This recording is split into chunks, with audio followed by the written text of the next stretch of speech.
Jacob Burton here from StellaCulinary.com.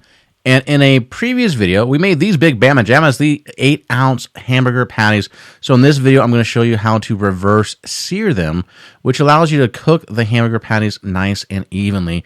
And this is also great for a large party or barbecue. So you're going to have a lot of friends over. You want to wow them with a really amazing hamburger. First, you grind your own, and then you form your own patties. That way it's nice and fresh, and you can have some short rib meat or whatever meat you want for your big 8-ounce patties. And again, we show you how to form these in another video. And you're going to place a probe thermometer in it.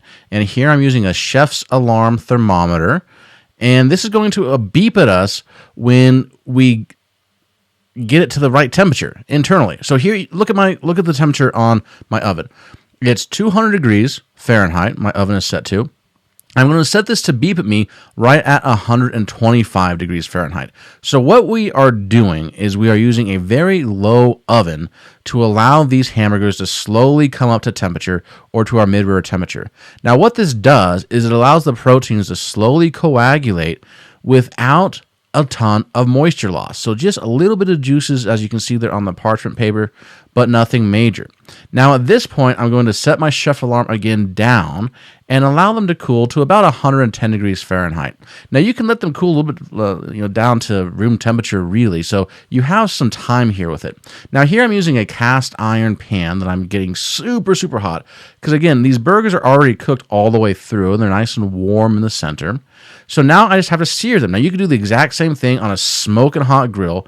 The only rule here is however you cook these burgers or how you're finishing them, the heating element needs to be super hot. So here we're using a super hot cast iron skillet.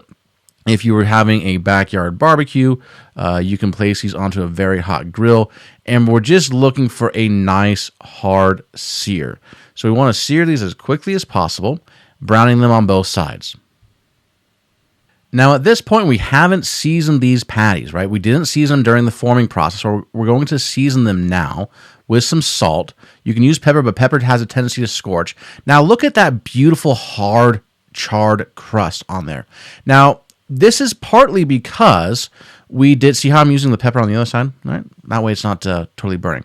But that hard crust is coming from the fact that we place this in an oven for a long period of time. So the slow oven cook allows the surface of the meat to dry out, giving you a much better sear. There's not a ton of moisture there, right?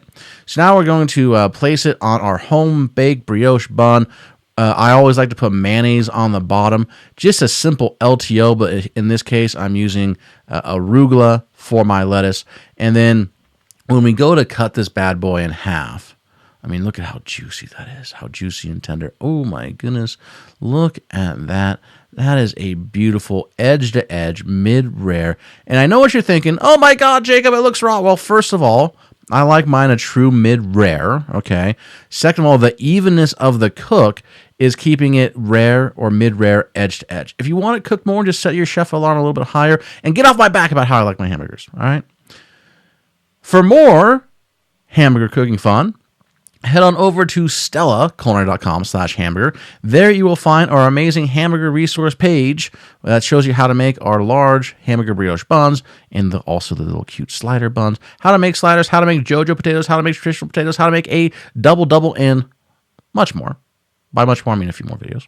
But anyways, head on over to StellaCulinary.com/hamburger and get your hamburger game on.